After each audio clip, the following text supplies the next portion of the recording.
जय जोहार। मैं निहारिका महेश्वरी। आज हमन बात करत हन छत्तीसगढ़ में विधानसभा चुनाव के माहौल ला लेके।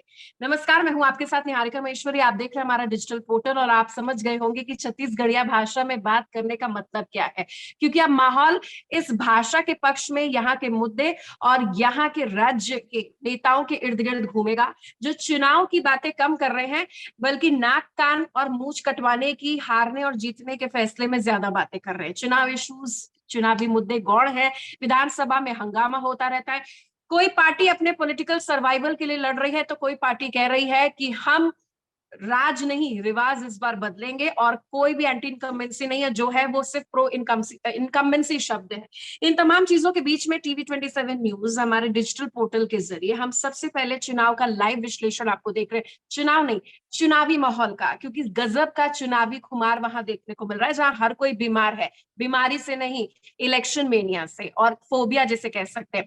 और इसको बेहतर बताने के लिए मेरे साथ दो विशेष हमारी महिलाओं सहयोगी की टीम है। इनका परिचय आप तक पहुंचा देते हैं। मेरे साथ सुरुचि है, state head TV27 news Chhattisgarh, और इसके अलावा consulting editor TV27 news Deepti Chaurasia, जो तमाम MPCG के मुद्दों पर अपनी राय और एनालिसिस देती आई है। सबसे पहले सुरुचि, आपसे मेरा सवाल है। जी, निहारिका 5 जी, एक तो संभाग। बहुत धन्यवाद मुझे आपने अपने शो में बुलाया और आपने सही कहा कि जो चुनाव का फ़ीवर है, वो कुछ ज़्यादा ही खुमार पे चढ़ा हुआ है छत्तीसगढ़ में। स्पेशली क्योंकि ये कांग्रेस स्टेट है और सीएम भूपेश बघेल जो हैं, उनका ओवरऑल कांग्रेस में काफ़ी स्ट्रॉन्ग अभी देखा गया है।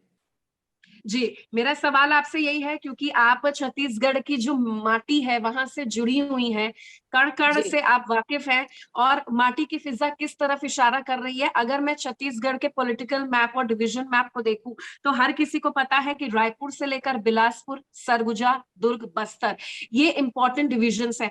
5 डिवीजन जी। के 5 चुनावी मुद्दे आप बता दीजिए, जिससे जो लोग हैं जो ऐसे जाते हैं, सिर्फ ऐसे, वो थोड़े से दूर हो गए। देखिए, सबसे पहले जो मुद्दा गरमाया था, अगर मैं रायपुर की पर्टिकुलरली बात करूँ तो स्काई वॉक का जो मुद्दा था वो बहुत गरमाया था और ये कहा गया, उसको बहुत ज़्यादा बनाया गया कि बीजेपी ने अपने टाइम कहा था कि हम स्काई वॉक को लेकर आएँगे और शुरुआत करेंगे और बहुत करोड़ों के घोटाले हुए। स्काई वॉक आज भी नहीं बना है, शहर के बीचों-बीच में हर आम जनता जो है वो देख रही है, उसकी वजह से ट्रैफ़िक की और बहुत सारी मुसीबतें भी आई हैं। और हाल ही में जब रिपोर्ट्स आरटीआई रिपोर्ट्स लगाई काफ़ी सारे लोगों ने, तो पता लगा कि उसमें बहुत बड़ा घोटाला निकल के सामने आया है। तो एक ये जो मुद्दा था, ये बहुत तेज़ी से गरमाया था रायपुर में, जिसमें वाद-विवाद बीजेपी कांग्रेस के बीच में काफ़ी अटकलें थीं। अगर मैं बाकी संभाग की बात करूँ तो क्योंकि आप जानती हैं नक्सली क्षेत्र है बस्तर और सरगुजा और इस संभाग में, तो पिछले बार जब हम बीजेपी की सरकार की बात करें तब बहुत बड़ी नक्सली वारदात हुई थी, जो कि कहा जाता है कि इतनी बड़ी वारदात मध्य प्रदेश जब मध्य प्रदेश था, छत्तीसगढ़ उसमें था, तब भी नहीं हुई थी। छत्तीसगढ़ जब अलग हुआ उसके बाद इतनी बड़ी वारदात हुई, जिसमें बहुत सारे बड़े दिग्गज जो नेता थे वो शहीद हो गए। तो नक्सली जो एक मुद्दा है, जो जल जीवन की जो लड़ाई जो नक्सली कर रहे हैं और उसमें किस तरीके से आ रहा है, उसमें बीजेपी और कांग्रेस का काफ़ी कॉन्फ्लिक्ट चल रहा है कि किस तरीके से इस पूरी चीज़ों को वो लोग सॉल्व करते हैं, किस तरीके से रोज़गार देते हैं उन लोगों को और क्या उसको मोटिव बनाते हैं। दूसरा पहले देखा गया कि रमन सिंह जो थे उनको पहले लग रहा था कि वो आगे आएँगे, लेकिन उन्होंने अपने बेटे अभिषेक सिंह को आगे किया। अब ये सुनने में आ रहा है कि जो अभिषेक हैं वो चुनाव में आगे नहीं आ रहे हैं। तो लोग बड़े कन्फ्यूज़ हैं कि चेहरा क्या है? किस पे दाँव खेलना चाहिए? 15 साल तक बीजेपी की सरकार छत्तीसगढ़ में रही। उसके बाद लोगों ने कांग्रेस को चुना। जब हम आंकड़े देखते हैं, जब जीत का आंकड़ा देखते हैं तो बीजेपी के पास सिर्फ 15 सीटें रहीं। तो आप समझ सकती हैं कि 15 साल के बाद अगर बीजेपी के पास सिर्फ 15 सीटें आती हैं और कांग्रेस जो है वो आती है सरकार में, तो वो कितना डिफरेंस है। लोगों को बेवकूफ बनाना जो है वो आसान नहीं है, क्योंकि सोशल मीडिया आ गया है, लोग अपने विधायकों को देखते हैं और बहुत सारी चीज कोविड ने बदली। मुझे लगता है कि कोविड जो था वो एक ऐसा महामारी थी सबके लिए, जिसमें बहुत साफ साफ ये दिख रहा था कि कौन सी पार्टी या कौन सा विधायक या छोटे से छोटा आदमी जो कि महापौर है या फिर विधायक है, वो किस तरीके से कामकाज कर रहा है, लोगों को किस तरीके से सुविधाएं मिल रही हैं, डेथ जी रेट जो दिखा रही थी बीजेपी की सरकार ओवरऑल इंडिया में, और जो वाकई में स्टेट की हालत थी, उसमें बहुत डिफरेंसेस आए। छत्तीसगढ़ की जो सरकार थी, इसको ये कहा गया कि इन्होंने आंकड़े कभी छुपाए नहीं, जो डेथ रेट्स थी, जो कि टीके लगे, वो उन्होंने वैसे ही बताए, और उस समय उन्होंने बहुत अच्छे से चीजों का ध्यान रखा और खोला, और बहुत ही ऐसे कम केसेस देखने के लिए मिले जहां पर ऑक्सीजन की कमी की वजह से लोगों की मौत हो गई, या अस्पतालों का वो नहीं था। इनका मॉडल बहुत बहुत वर्क किया। जैसे ही जी कोविड का टाइम पास हुआ, उसके बाद जो है बेरोजगारी भत्ता या किसानों की समस्या रही हो, उसमें कांग्रेस बहुत ही गजब के टर्निंग पॉइंट्स के साथ अपनी योजनाओं को लेकर आई, जो कि सिर्फ छत्तीसगढ़ ही नहीं बल्कि मैं कहूँ नेशनल लेवल पर काफी जो दूसरे स्टेट्स हैं उन्होंने भी वो योजनाओं को अपनाया, जिसमें जी कि गोधन न्याय योजना जो है उसने एक रिमार्केबल वर्क किया, और एक not only in Indian map, लेकिन अगर हम कहें ग्लोबल मैप में अपनी एक जगह बनाई।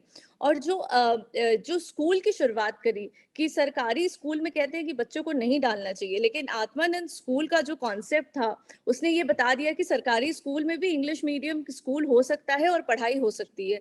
बहुत सारे लोगों को रोजगार मिला। इस तरह का जो मॉडल है और उसका सक्सेसफुल होना, वो दोनों ही चीजें बहुत ट्रांसपेरेंट लोगों को दिख रही है। तो ये बिल्कुल सारी जो ऐसे चीजें ऐसे हैं। ऐसे मॉडल सक्सेसफुल हैं, क्योंकि हम भूपेश बघेल के लगातार ट्विटर हैंडल और उनके सोशल मीडिया को फॉलो करते हैं। तो वो जो आपने गोधन योजना से लेकर, उन्हें पता है कि अपने आप को कैसे ब्रांड करना है वापस पावर में आने के लिए, और कह रहे हैं कि माहौल हमारे पक्ष में है। ये तो तमाम जी आपने जो टॉपिकल इश्यूज है वो बताए हैं, लेकिन जी दीप्ति, जी। मेरा ये कहना है कि कांग्रेस कब तक सेंटिमेंटल वोट बटोरेगी जो राहुल गांधी के साथ हुआ, और बोल देगी कि सीबीआई ईडी हमारे पीछे लगा दी, या बीजेपी कब तक एक लुभावन बात बोलेगी कि भाई हमें वोट दो, डबल इंजन की सरकार वाला फॉर्मूला। मेरा आपसे सवाल है, 15 साल बीजेपी ने यहाँ पर राज किया है, अब वो पुराने नेता है नहीं, रमन सिंह जैसा कि सुरुचि बता रही है पीछे हैं, उनके बेटे का भी आना लगभग तय नहीं है, कांग्रेस के पास फेस है भूपेश बघेल, कांग्रेस के पास सेंटिमेंटल इश्यूज हैं, तो सिंहासन 36 जीतेगा कौन, जहां ऐसे समय में 90 सीट, 39 रिजर्व, 29 ST, 10 SC, और यही चुनाव का इम्पैक्ट कैसे 2024 के लोकसभा चुनाव में पड़ने वाला है? देखिए निहारिका, जो आपका सवाल है छत्तीसगढ़ को लेके, तो उसमें बहुत सीधी बात यह है कि छत्तीसगढ़ में जो बीजेपी की सरकार 15 साल थी, उसमें नोटिस करने की बात ये थी कि जो सरकार बनी थी वो बहुत कम मार्जिन से बनी थी, तीनों ही बार कम मार्जिन से बनी थी। जो वोट परसेंटेज था वो बहुत कम था। लेकिन जब कांग्रेस की सरकार बनी तो ये 3/4 बहुमत से बनी, बहुत जबरदस्त मार्जिन है। और जो बीजेपी है वो कुछ ही सीटों पर सिमटी हुई है। अब इसकी एक बड़ी वजह यह है कि छत्तीसगढ़ राज्य जो है वो कहीं ना कहीं बड़ा, ये कहा जा सकता है कि कांग्रेस के लिए सरकार बनाने के लिए बड़ा मुफीद है। उसकी कई सारी वजह है। एक तो आदिवासी स्टेट है, आदिवासियों की संख्या ज्यादा है। दूसरा, सतनामी वहां पर है, कबीरपंथी वहां पर है, रामपंथी वहां पर है। तो कहीं ना कहीं वो स्टेट कांग्रेस को हमेशा फेवर करता है। इसीलिए जब बीजेपी सरकार बनाती है तो बहुत थोड़े मार्जिन से बनाती है, और जब कांग्रेस सरकार बनाती है तो बम्पर जीत के साथ बनाती है। और रही बात यह कि जब बीजेपी की सरकार थी तो बहुत बड़ा घटनाक्रम जो हुआ था दरभा घाटी का, जिसका जिक्र निहारिका भी माफ कीजिएगा, जिसका जिक्र सुरुचि भी कर रही थी, तो वो इतना बड़ा घटनाक्रम था, इतना बड़ा नक्सलाइट हमला था, जितना बड़ा उससे पहले ना कभी हुआ ना उसके बाद अभी तक। और ईश्वर ना करे कि हुआ, मतलब जैसा ऐसा घटनाक्रम जिसमें एक स्टेट की, एक पार्टी की पूरी लीडरशिप खत्म हो गई, वो अपने आप में बहुत बड़ा घटनाक्रम था। तो जो छत्तीसगढ़ है उसमें हमेशा फेवरेबल कंडीशंस में ये मानती हूँ कि कांग्रेस की ही रहेंगी, क्योंकि जिस तरह से वहां का जो पूरा का पूरा जो जिस तरह से मैं आपको बता रही हूँ कि आदिवासी हैं, सतनामी हैं, कबीरपंथी हैं, रामपंथी हैं, और उन सबसे बड़ी बात यह है कि छत्तीसगढ़ में बीजेपी इस वक्त जो स्थिति में है वो स्थिति बहुत खराब है। अगर संगठन की स्थितियां देखें तो काफी खराब है। पीएम मोदी और अमित शाह इंटरेस्ट क्यों नहीं दिखा रहे छत्तीसगढ़ में, क्या वजह है? फ्री हैंड दिया हुआ है कांग्रेस को?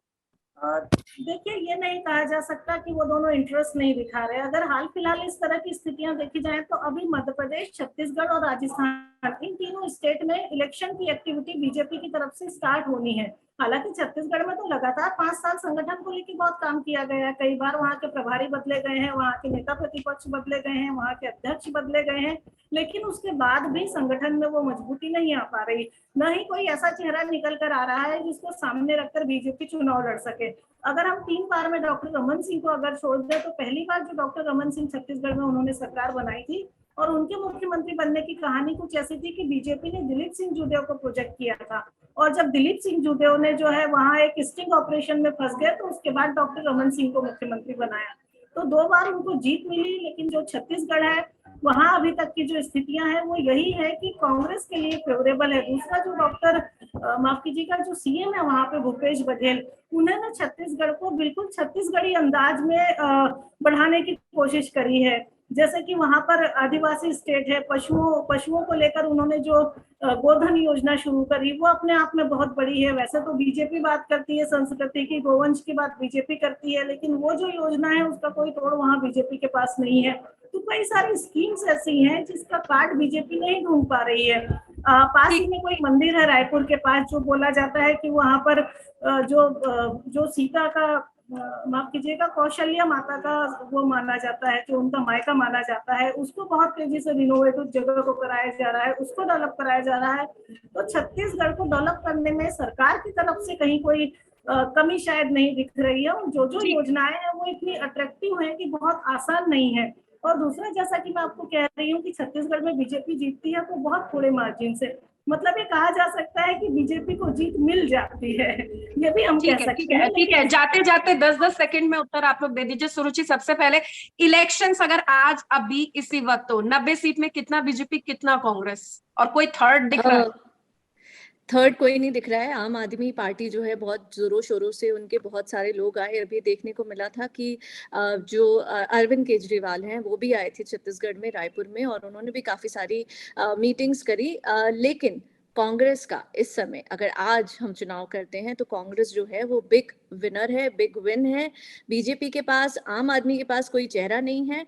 जैसा एक सवाल आपने कहा था, क्या अमित शाह और जो पीएम नरेंद्र मोदी हैं क्या वो इंटरेस्ट नहीं दिखा रहे? हाल ही में अमित शाह आए थे छत्तीसगढ़ में, और वो राजधानी में नहीं आए, वो बस्तर की तरफ गए और उन्होंने आदिवासियों को टारगेट किया, जैसा कि मैम भी बता रही थी अभी, क्योंकि आदिवासी जनजाति जो वोट है वो बहुत बड़ा है। उन्होंने उसकी कोशिश की लेकिन वो नाकामयाब रही। उस तरह की चीज जो बीजेपी का एक करिज्मेटिक जो एक रूप नजर आता है वो छत्तीसगढ़ में फेल था, कोई चेहरा नहीं है। तो मुझे लगता है कि अगर आज की हम बात करें तो Congress is a big win win.